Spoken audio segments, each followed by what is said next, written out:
What's up, everybody? Welcome back to the channel. This is Kicking with D. I want to thank you guys for putting up with the bad audio on the last one, but I'm gonna use my audio of the phone. I have like another camera and another mic, but none of it's working, so we're gonna roll with this for today. So this video is gonna be the breakdown of tomorrow's UFC card on the White House lawn, but I also wanted to touch up on something. I was gonna make it two separate videos, but I don't know if I'm have enough time for that. But I was listening to an interview of Dana White talking on like the Forbes interview, and he was talking about how his relationship with Donald Trump is not political in any way. Donald Trump is just a big fan of the UFC, and I want to call bullshit on that because I know Donald Trump was like from the beginning like putting the UFC on and letting them like do shows when nobody else would let him do shows.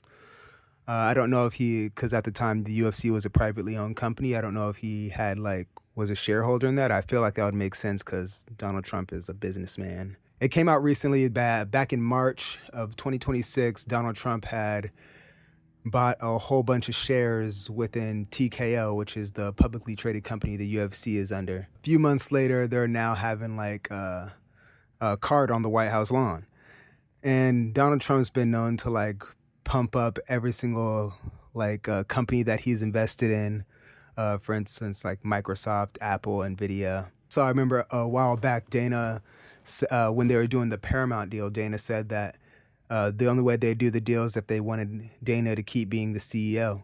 And I know Paramount, the institution, has bought a lot of stock into TKO, and I was wondering if like maybe they were like planning that from like way back then, just to like sell it to Paramount on how to get this $8 billion out of them, and that.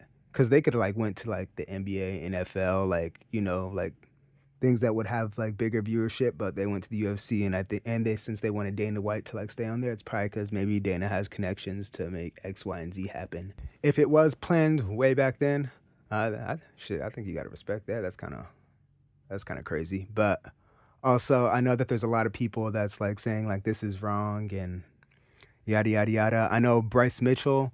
He said something that was just beautifully said. I'm gonna plug it in here right now. But Bryce Mitchell, he always be saying some bullshit. But this is like the first time in a long time where he said some. Yeah, I liked what he said, so I'm gonna play it right now. What are your thoughts on the UFC White House just in general? Like, obviously you said that you didn't really want to be on the card anymore, but it's such a spectacle, right? I don't remember ever saying that. Okay. I do want to be on the card. You do want to be on the card. I do. And this is what I got to say. First off, I ain't jealous of any of those fighters. I am so happy for those fighters. I don't think you could have got a better main event. I'm happy for every single last fighter on that card. If they need me to fill in, if I'm healthy, hey, I'll do it. For the UFC, I think it's great. It's beyond great. It's literally the perfect scenario. But as far as I'm an economics major. I love studying politics on the political side of things, not the UFC's business. That is, of course, they're going to say yes to it. But what I think personally is that our government is desecrating its role in society by entertaining sports. Our government is to protect and serve the people, and really should be as minimal as possible. And when you're doing all of this stuff, hosting sporting events, it's really outside of what the goal of the government was intended to be, because our tax dollars and resources are funding this operation. And like I said, I'm not criticizing the UFC. I love Dana, I love Hunter, I love Sean, Mick, I love all of them, and it's an amazing thing. It's a once-in-a-lifetime thing. But the government should never be hosting sporting events, because there's more room for corruption, and we already have a corrupted government. And so that's my thoughts on it, is that the government is supposed to protect us, not entertain us.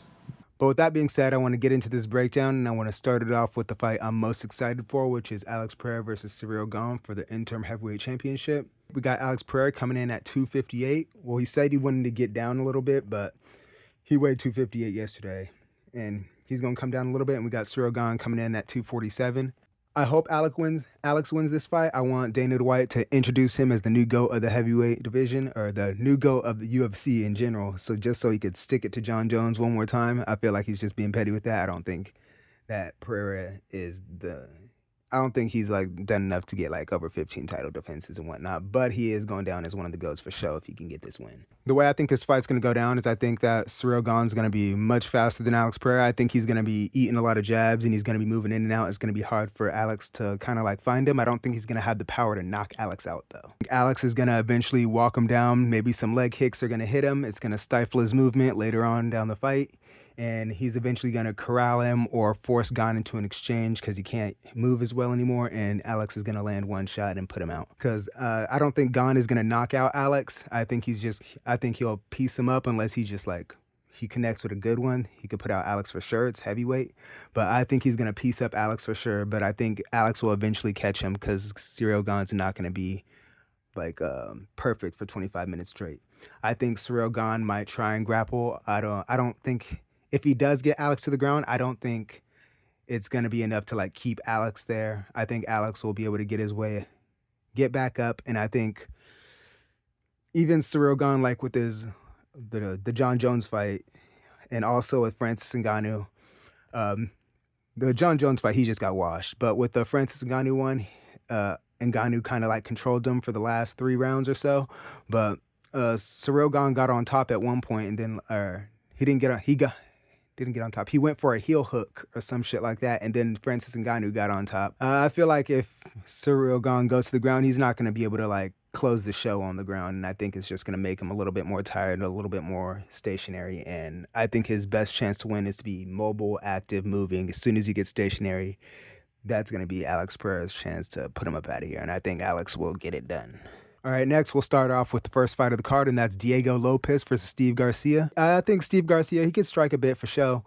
He's been knocking out a lot of people, but it was within his last fight, he couldn't knock out Kelvin Cater. He's a lot taller than, what's his name, Diego Lopez. Dude's at 6 feet. He's even got a higher reach advantage, but he does kind of fight from range. He keeps his range from you, but he's very aggressive and he has a very high output and he will mix up to like body head. But I don't think it's going to be enough to like put Diego Lopez out. He doesn't like cut off the cage very much. He'll just let you look kind of like, he'll just like chase you and follow you around the cage, which Diego Lopez doesn't really move too much. So I don't really think that's going to be an issue. But I do think he does kind of like strike kind of like recklessly. He'd be like throwing like karate chops kind of sort of and shit. But I don't think he's going to like fight like clean enough. I think he's going to be piecing Lopez up. He's going to be piecing him up. But Lopez got a chin. And I think basically he's just going to chin through that motherfucker and then he's going to end up knocking him out. And if it does go to the ground, he hurts him, goes to the ground, or it goes to the ground anyway, it's Lopez's world there. But I think it's going to mainly stay on the feet and Diego Lopez is going to get a knockout. If Diego Lopez didn't have a chin, then I think Steve Garcia would get him for sure. Next, we're going up with Bo Nickel versus Kyle Dawkins. Okay, so this one, I mean, I don't really think like Bo is like all that good. His last opponent that he fought was Rodolfo Vieira, whatever his name is. Yeah, Rodolfo Vieira, something like that. I'll put the name up on the screen because I might be butchering it. But yeah, he beat up on that dude. He had like good jiu-jitsu, but like not a way to take it to the ground. And then Bo Nickel, he's good. Like he can like put his weight on you in lots of different positions and just like throw strikes, and he can like smother out your game. And also, Rodolfo Vieira was like 11-6, something like that. Kyle Dawkins, he did get cut from the UFC. He went like 1-2, then he came back, and I think in the UFC he's knocked out 2 people in a row. And his last fight, the one before he came back for the UFC, he also got a knockout, and all of them were in the first round very fast. I don't remember the first dude's name because he was in the other promotion. Didn't really remember it, but he knocked out Gerald Mirashark, which isn't like something to write home about. Well, he didn't knock him out. He basically dropped him, hurt him real bad, then put him in a submission. But basically, Gerald Mirashark was like kind of out and shit. But yeah, he choked him. And then the last win, which I think was pretty impressive, was Michel Pereira, which I think is a much more dangerous opponent and better opponent than Bo Nickel's last opponent. And every time Kyle Dawkins is knocking these dudes out, he doesn't look like he hits hard or anything like that, but he's like he's catching everybody with like counters. The Gerald Milchik and the dude before that, he's like catching them with like short hooks on the counter as they're like coming in, boom, cracking them. With the Michel Pereira one, that one is impressive because Michel Pereira is actually like he's not like a super technical striker or anything, but within the first round, that's when he's real dangerous. He's just good, fast, and yeah, he's a dangerous striker. And he was moving to Kyle Dawkins' outside foot and throwing a jab, and he was thinking that he was safe, and Kyle Dawkins slipped on the inside, which is very dangerous to do, and then kind of like brought his arm over that jab, boom, caught him on the chin, and with a few follow-up shots, and that was it. But happened, I'll show up some clips. I forget how fast it happened in the round, but it was for shorter than 1 minute for sure. But I thought that was actually a pretty impressive showcase of his striking, because that wasn't luck. That was skill. Caught him. Everyone's got Bo Nickel to win this fight, and I kind of do think Bo's going to win, but I don't think this is an easy fight for Bo at all whatsoever. I'm pretty sure Kyle Dawkins is a grappler as well, but he mainly like works off the bottom. I tried to go look for some grappling clips of him. Mind you, I didn't look too hard, but I just couldn't find any, so... I think Bo Nickel's like striking is like real clunky. I'm pretty like he has power and whatnot. He's not precise, but he's got power, and yeah, he's just got power. But yeah, I think he looks clunky. It's hard for me to say because Kyle Dawkins' last 3 fights were ending so fast, and the only one who I think was really impressive was Michelle Pereira. But I don't think he's gonna put Bo out like that. And since he's not putting people like flatten him out cold with one punch, it's like boom, knocking him down, then like follow-up shots. I think that'll be enough for like Bo Nickel to like recover, because he's just gonna be in his world. But if you were somehow betting on this fight, Kyle Dawkins would probably not be a bad bet, but I think Kyle Dawkins can get it done for sure. I think his counter shots for sure. It's hard to say because his fights aren't lasting very long. But yeah, his counter shots are better than Bo Nickel's for sure. I'm not even like seeing too many counters from Bo Nickel. He just stays on you, pressure, and then he wants to put weight on you. Boom, gonna slam you, put his chest on your chest, get you against the fence, whatever. Just he's able to get himself in positions and use his weight on you, and then he's smart when he picks his chance to strike. We got Rufy versus Chandler. Rufy should smash this dude. Rufy's a lot longer than Michael Chandler, and Michael Chandler just kind of likes to rush in and make the fight dirty and throw bombs. Rufy did get exposed with BSD and with the grappling. I don't think Michael Chandler's submissions are as dangerous as BSD, or really like all that dangerous at all. But he is a good grappler. He can get to the ground at will, but we all like, I feel like it's said every single fight, like if Michael Chandler like fights smarter or whatever, but like the nigga don't ever fight smarter at any point in time. Like he's always gonna go balls to the wall. Like he said, he's here for a good time, not a long time. And his fights are fun, don't get me wrong, but I'm gonna go with Rufy for the knockout for sure. Michael Chandler could do it, but he could do it a lot of times, but he never does. He can get the fight to the ground. I think he does. He always does like some crazy takedown and like uses a lot of energy and slams him or whatever. Unless Rufy just really can't get up from that, I don't really see how Rufy's gonna win. And I don't see Michael Chandler submitting him, so he's gonna stand up later on in the rounds, and I think Rufy is gonna snipe him. Michael Chandler just be darting in like that with his head and whatnot. I think it's a very bad stylistic matchup. Like Michael Chandler's going to put that chin out for him on a silver platter, and that's going to be it. All right, next we got Hokik versus Derek Lewis. I really want the Black Beast to win. I would really like this nigga's balls to be hot on the White House lawn. He'll be the only nigga whose balls was hot on the White House lawn, and it was dry humping on the lawn, but we ain't going to get that. We're not going to get that. Hokik's going to beat him up. Hokik's faster, younger. He can wrestle. It's just too many ways. I don't think he's going to fight Derek Lewis like he fought Curtis Blades. Curtis Blades is a good wrestler. He can wrestle, but they were just going to get real tired, so he just probably chose to strike with him. Yeah, I'm not seeing how Lewis can win besides a puncher's chance. You know, that's all he ever got, really. But I hope he win, though. Okay, next we got Sean versus Zahabi. I just don't think like Zahabi does anything like top-notch and elite, and he was out here getting soccer kicked in the face and damn near doing backflips, getting pieced up by Jose Aldo. And the only reason, and I'm not going to say the only reason he won, but Aldo gassed himself out hella, and then Zahabi was able to rally back. Tough. He ate some shots. He was Cristiano Ronaldo'd his face. But yeah, he ate that, came back, put some elbows on his head and made him bleed. But yeah, I think Sean's going to win. I just think that, yeah, I don't think he's got really much for Sean. And then the last fight of the card, Ilia Topuria versus Justin Gaethje. Ilia Top Toro versus Justin Gaethje. Or Justin Gaethje, however you guys want to say it. But, okay, so everyone's just saying Ilia's going to wipe this dude out. I don't think it's going to be like in the first round. I think he's going to get him out in the second round. I want to talk about that. Justin does have like some ways to win here.